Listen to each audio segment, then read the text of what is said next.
감사를 해야 될 것입니다.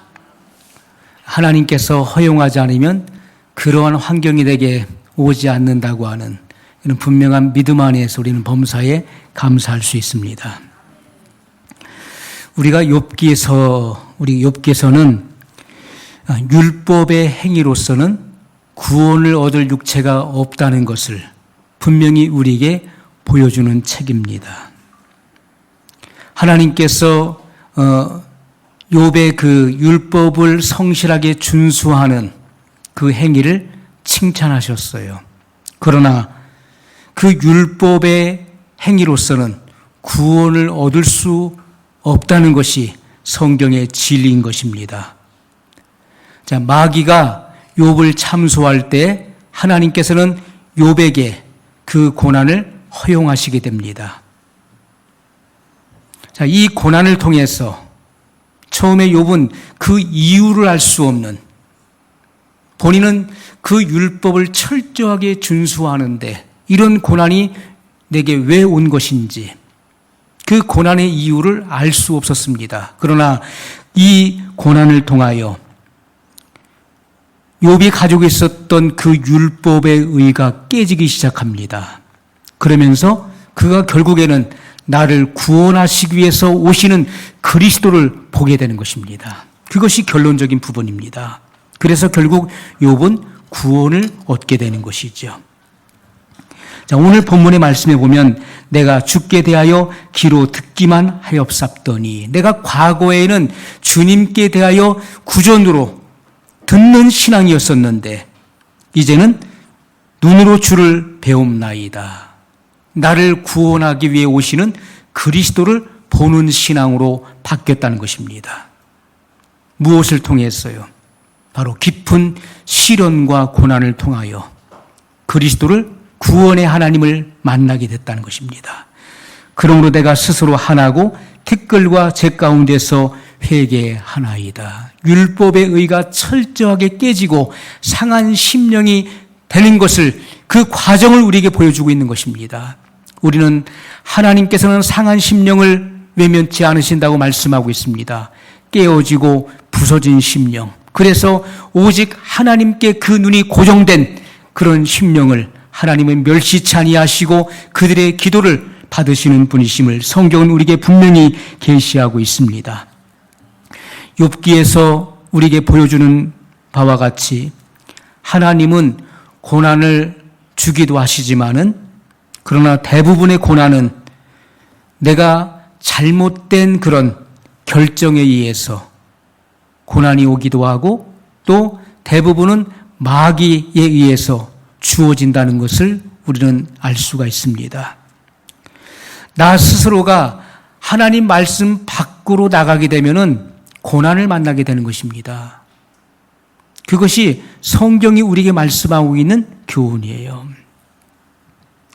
최초에 하나님께서는 지구를 창조하시고 그리고 이 지구 안에 에덴 동산을 창설하셨습니다.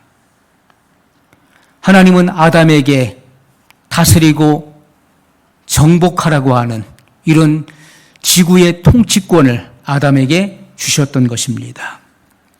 그런데 결국은 마귀의 미혹을 받아서 선악과를 범하게 되지요.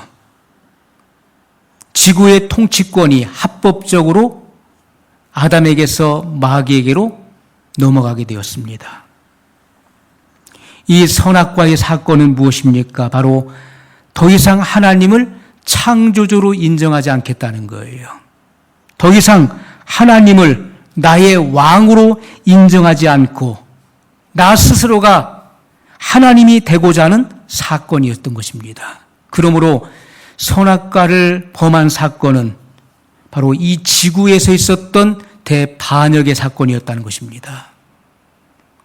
아담은 그 선악과를 범한 결과가 어떠한 결과를 초래할 것인지를 알고 있었음에도 불구하고 그는 하나님의 명령을 어기고 마귀의 명령에, 마귀의 뜻에 순종함으로 그가 가지고 있었던 모든 이 지구의 왕권, 통치권을 마귀에게 넘겨주게 되었던 것입니다. 여러분, 옛 뱀이 된 이 루시퍼는 하늘에서 반역을 일으켰죠. 하나님의 보호자를 찬탈하려고 하다가 그는 하늘에서 심판을 받고 내어 쫓겨났습니다. 이 루시퍼가 에덴 동산에 들어와서 사람을 통하여 하나님을 반역하는 일들을 다시 꾀하게 됐던 것입니다. 베드로후서 2장 19절에 이렇게 말씀하고 있습니다. 누구든지 진 자는 이긴 자의 종이 됨이니라. 진 자는 이긴 자의 종이 되는 것입니다. 어떠한 전쟁이든지 국가 간의 전쟁이든 부족 간의 전쟁이든 진 자는 이긴 자의 종이 되는 것입니다. 아담은 마귀에게 패했습니다. 그러므로 마귀에게 예속되게 된 것입니다.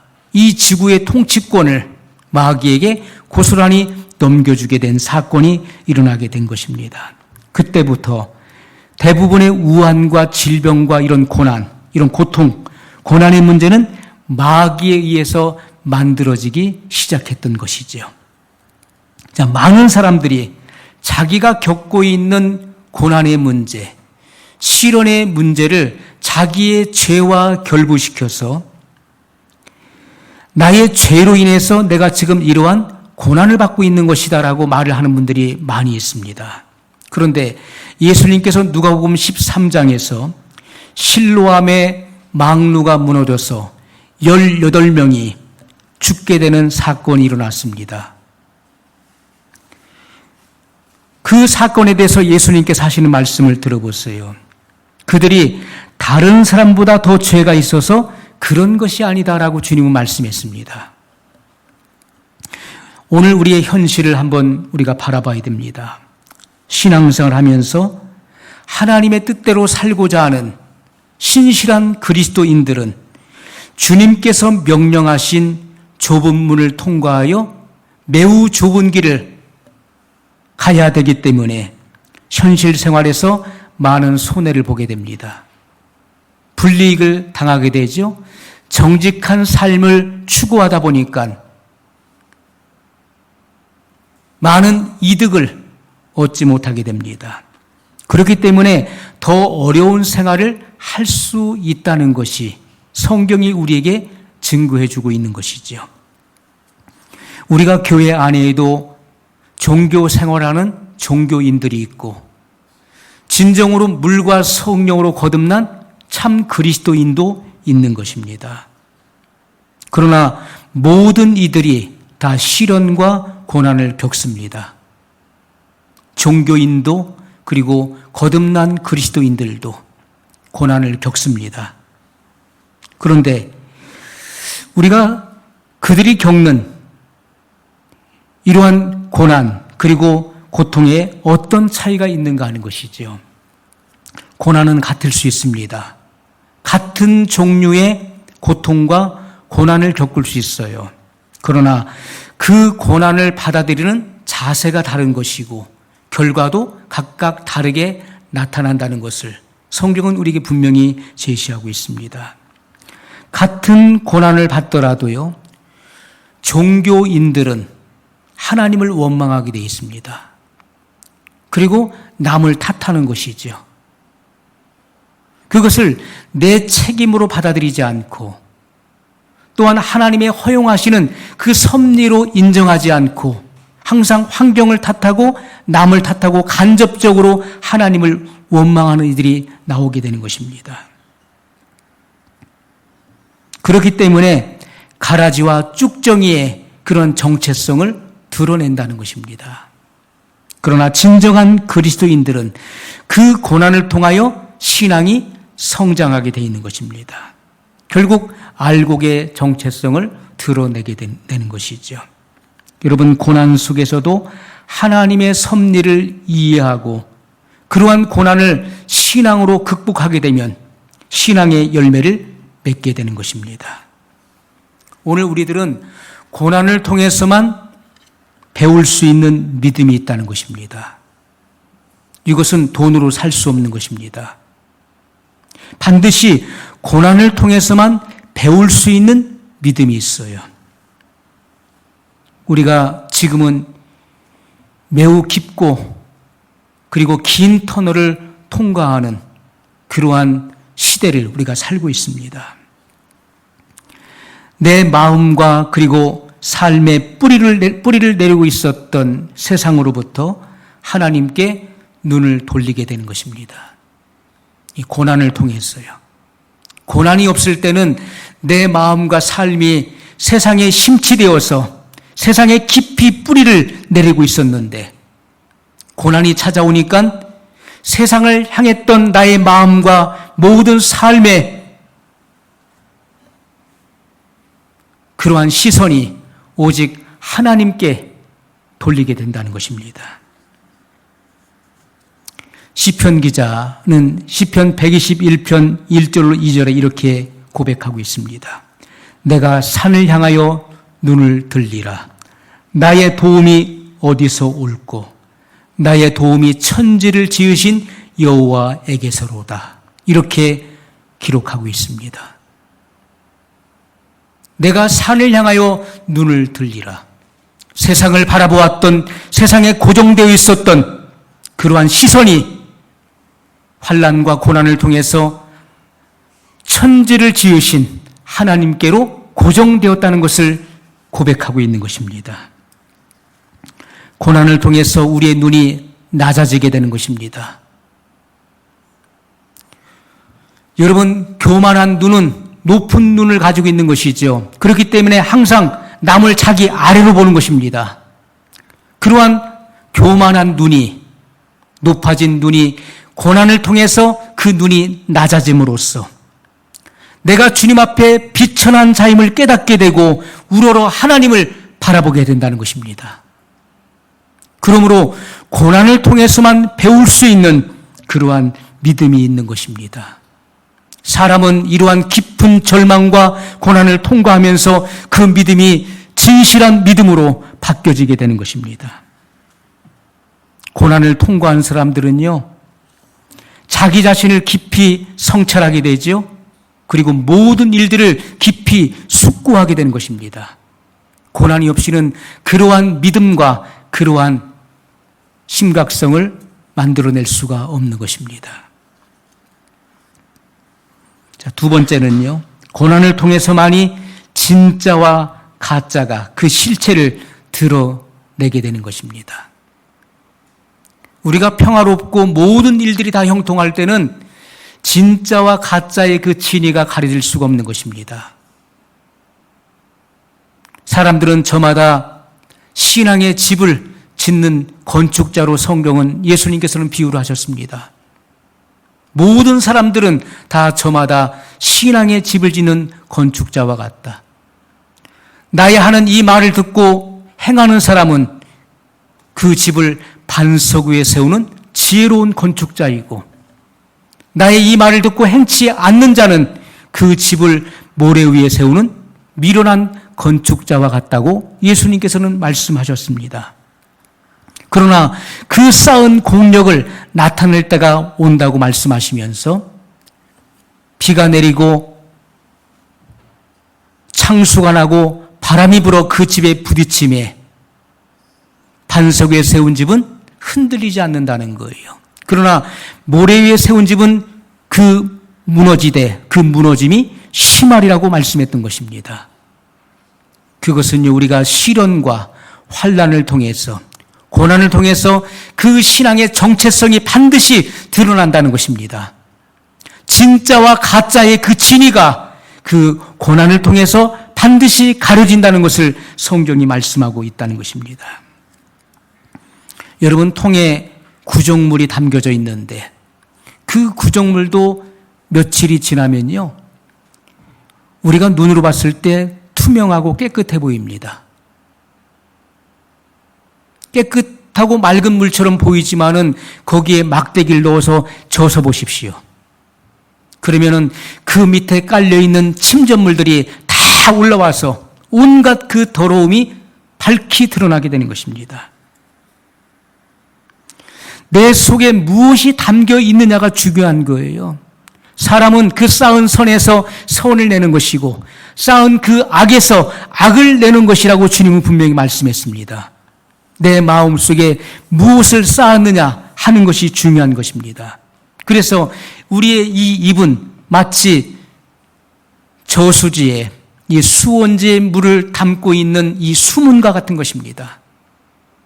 내 마음속에 쌓아두었던 그것을 우리의 이 입술 수문을 열어서 방류하게 되는 것이죠. 내 속에 무엇이 담겨져 있느냐 하는 것은 우리가 고난을 통해서 그 정체성이 정확하게 드러날 수 있다는 것입니다. 하나님께서는 우리를 강제로 하나님의 나라로 데려가시는 분이 아니에요. 내 의사와 상관없이 주님은 나를 천국으로 데려가시거나 나를 구원하시거나 나를 심판하시거나 멸하시는 분이 아니시라는 것입니다. 우리 스스로 고난을 통해서 구원과 영생의 가치를 깨닫게 되는 것이고 그것을 통해서 성숙한 그리스도인으로 성장하게 되는 것입니다. 여러분, 우리가 이 죽음의 깊은 나락에까지 떨어져 본 경험을 해야 되는 거예요.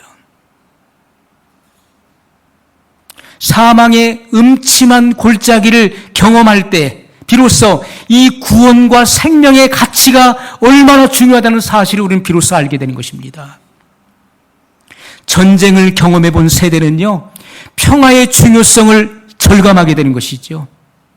그러나 전쟁을 겪어보지 않은 세대는 평화의 중요성을 잘 알지 못해요. 처절한 가난을 겪어본 사람은 먹는 것에 대한 중요성을 절감하게 되는 것입니다. 우리는 다 사망에 처했던 사람이에요. 그러므로 성경은 너희 허물과 죄로 죽었던 너희를 살리셨도다라고 성경은 기록하고 있는 것입니다. 우리는 성령의 조명을 통해서 내가 허물과 죄로 죽었던 자였음이 발견되어지고 깨달아져야 돼요. 그것이 이해되어져야 되는 것입니다. 내가 사망의 깊은 골짜기에 있었음을 내가 알게 될 때 나에게 구원을 주신 이 하나님이 얼마나 놀라운 분이심을 알게 되는 것이죠. 구원과 생명의 그 가치를 우리는 비로소 깨닫게 된다는 것입니다. 여러분, 하나님께서는 어떤 신앙이 진짜 신앙인지 보여주시기 위해서 하나님의 목적을 위해서 욥과 같은 고난을 허용하시기도 하신다는 것입니다. 누가복음 18장 8절에 예수님께서 이렇게 말씀하셨습니다. 인자가 올 때 세상에서 믿음을 보겠느냐. 예수님께서 다시 재림하실 때 세상에서 믿음을 보겠느냐. 주님은 이렇게 탄식하셨어요. 2000년 전에 하셨던 주님의 이 예언의 말씀이 오늘 우리의 현실로 응하게 되었습니다. 우리는 과거에 이 말씀이 우리의 실체로 마음에 그렇게 절실하게 와닿지 않았습니다. 왜요? 이 지구상에 하나님을 믿는 사람들이 얼마나 많은데 인자가 올 때 세상에서 믿음을 보겠느냐? 진정한 믿음이 있는 자를 눈을 씻고 찾아도 찾아볼 수 없다는 말씀이잖아요. 척 스미스의 인구 조사에 의하면 노아 시대 이 지구상의 인구가 약 1370억으로 추산되고 있습니다. 지금은 78억이지만은요. 그 당시에는 인구 대폭발의 시대였어요. 그러나 물로 말미암아 구원을 얻은 사람은 노아의 8식구 외에는 없었다는 것입니다. 극소수가 그 하나님의 물 심판으로부터 구원을 얻게 됐다는 거예요. 예수님께서 말씀하시기를 인자가 올 때 세상에서 믿음을 보겠느냐. 이 지구상에 기독교 인구가 약 24억으로 추산하고 있습니다. 이렇게 많은 사람들이 예수님을 믿고 있는데 주님이 오실 때 믿음을 보겠느냐? 그 말씀이 우리 마음속에 우리의 피부로 잘 와닿지 않았던 말씀이었어요. 그러나 지금의 현실을 보십시오. 이 말씀이 오늘날 우리에게 응하여서 우리는 이 말씀이 믿어질 수밖에 없는 그런 필연적인 말씀으로 와 닿게 되는 것입니다. 여러분, 예수님이 재림할 때가 임박하니까 코로나 바이러스 19의 재난이 불어오면서 온 지구를 덮었습니다. 19가 붙은 것은 2019년도에 일어났기 때문에 그 뒤에 19가 붙은 것이죠. 이 바이러스 하나로 인해서 믿음의 정체성들이 지금 다 드러나고 있습니다. 전 세계적으로 우리 한국에서도 얼마 전 통계를 보니까 우리 대한민국의 개신교회가 약 6만 3천 교회로 지금 조사됐습니다. 그리고 기독교 인구는 약 940만 명이었습니다. 그러나 오늘날 우리의 신앙의 정체성, 우리의 신앙의 진위가 이 바이러스 하나로 인해서 드러나고 있어요. 진짜와 가짜가 드러나고 있다는 것입니다. 참과 거짓이 가려지고 있는 현실의 모습이에요. 지금 우리는 그 어느 때보다도 깊고 그리고 긴 터널을 지나고 있습니다.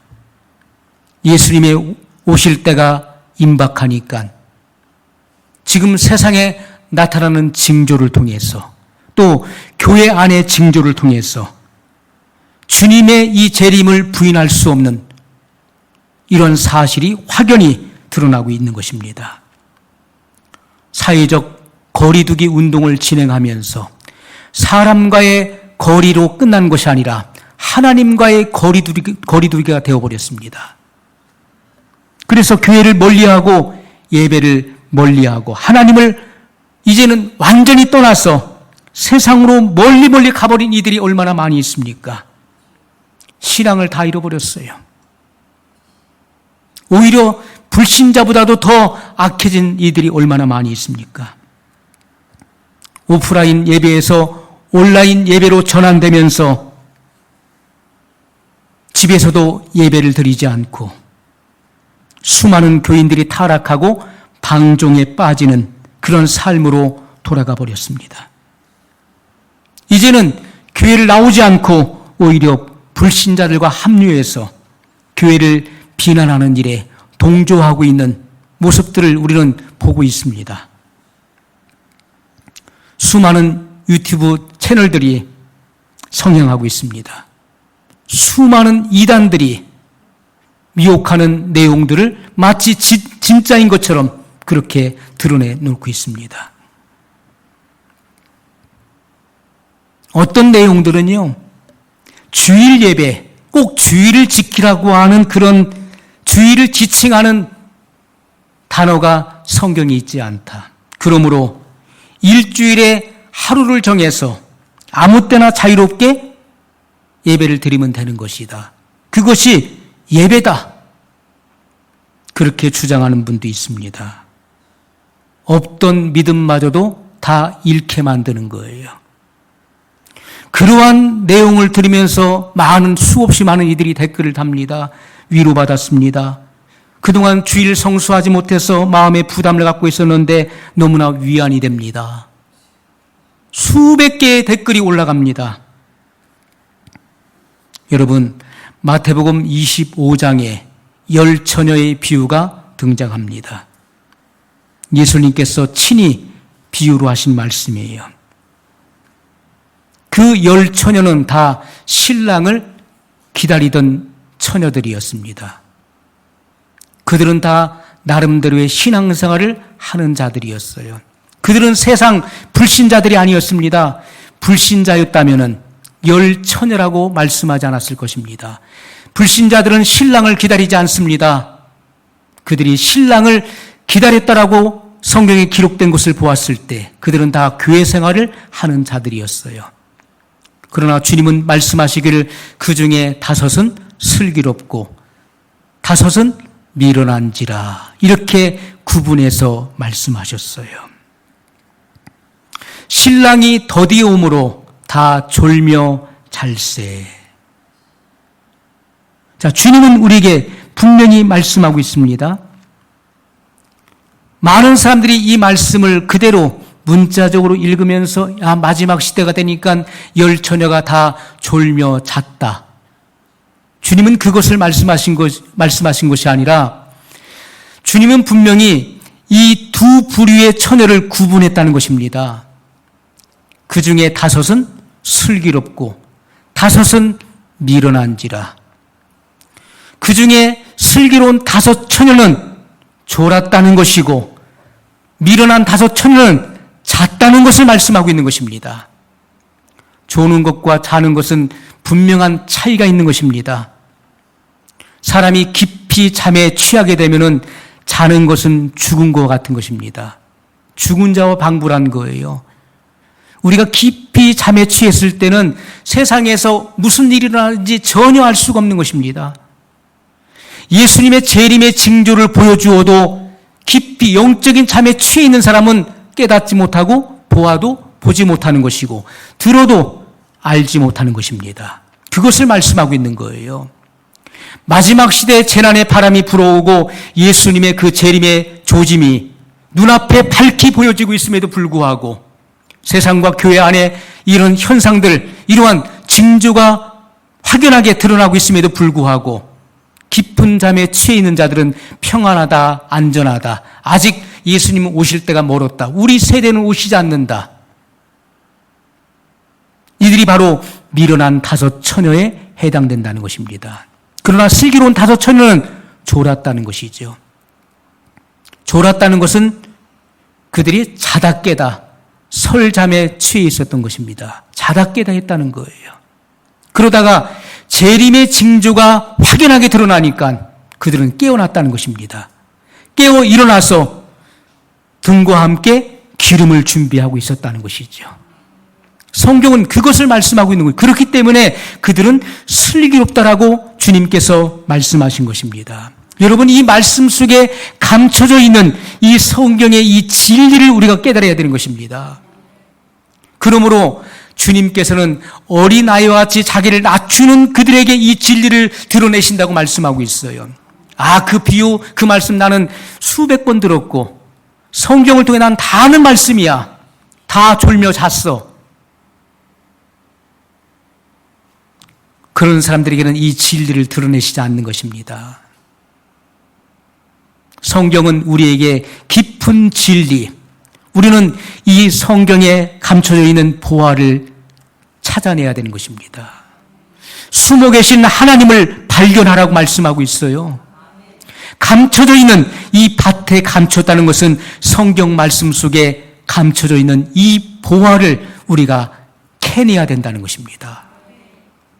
그래야 우리의 영안이 열리는 것이죠.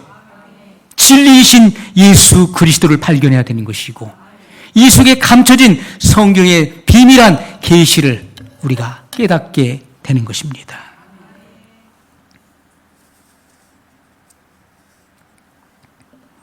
여러분, 세상에 일어나는 이런 징조를 보십시오. 지금은 평안하다, 안전할 때가 결코 아니라는 것입니다. 이제는 우리가 깨어나야 되는 것입니다. 로마서 13장 11절로 14절에 이렇게 말씀하고 있습니다.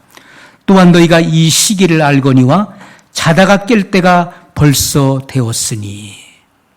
지금은 자다가 깰 때가 벌써 된 것입니다. 슬기로운 처녀들은 이미 이 시대의 징조를 보고 예수님의 재림의 때가 가까운 이 조짐을 보고 깨어나는 것입니다. 이는 우리의 구원이 처음 믿을 때보다 가까웠음이니라.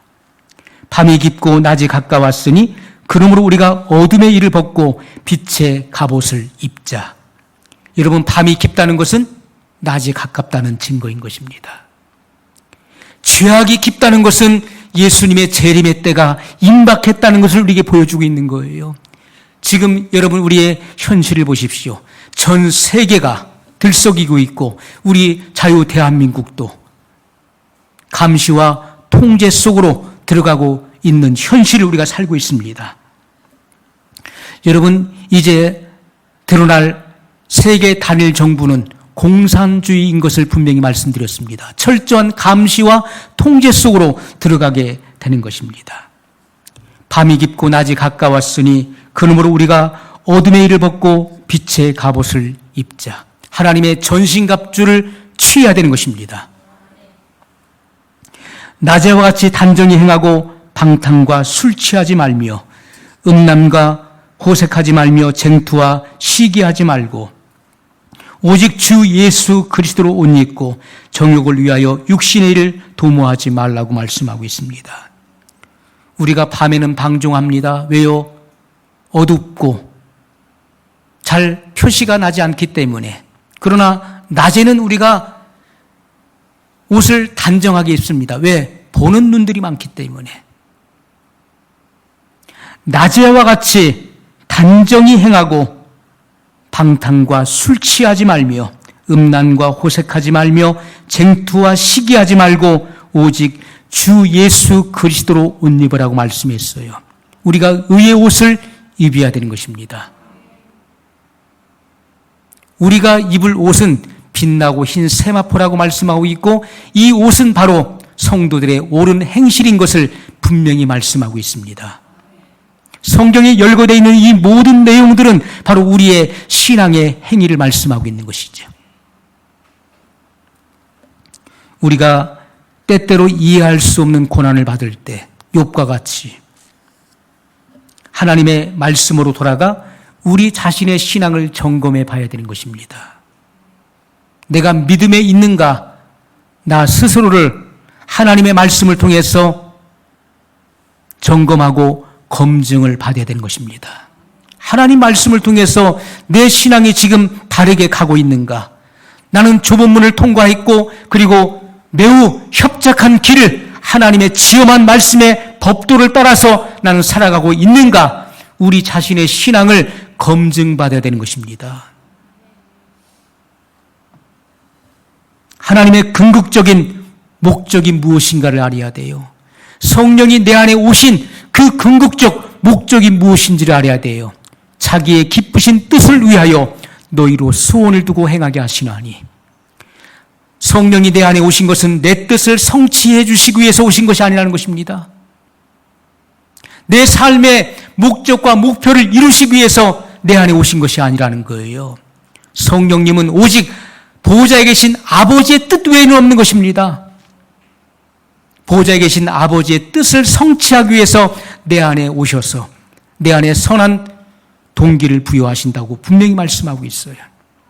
하나님의 뜻은 무엇입니까? 그것은 성도의 궁극적 구원에 있다는 것입니다. 믿는 자가 그 구원을 잃어버리지 않고 하나님의 나라에 돌아오는 것, 그것이 하나님의 분명한 말씀인 것이고 그것이 하나님의 구원 계획이라는 것입니다. 하나님의 경륜 안에 있는 하나님의 뜻이에요. 그러므로 주님은 우리를 좁은 길로 인도하신다는 것입니다. 좁은 길을 걸어가면서도 우리가 감사하고 찬양할 수 있는 것은 바로 영생으로 가는 길이기 때문에 우리는 감사할 수 있는 것입니다. 여러분, 지금 우리가 매우 깊고 그리고 긴 고난의 터널을 통과하면서도 하나님을 바라보십시오. 그리고 기쁘고 즐거운 마음으로 이 고난의 길을 가십시오. 우리는 이 고난을 통해서 믿음이 더욱더 성장하게 되고 그리고 하나님 앞에 설 수 있는 이 구원의 길을 다 가게 될 것입니다. 오늘 말씀을 기억하면서 우리 한 목소리로 같이 기도하겠습니다.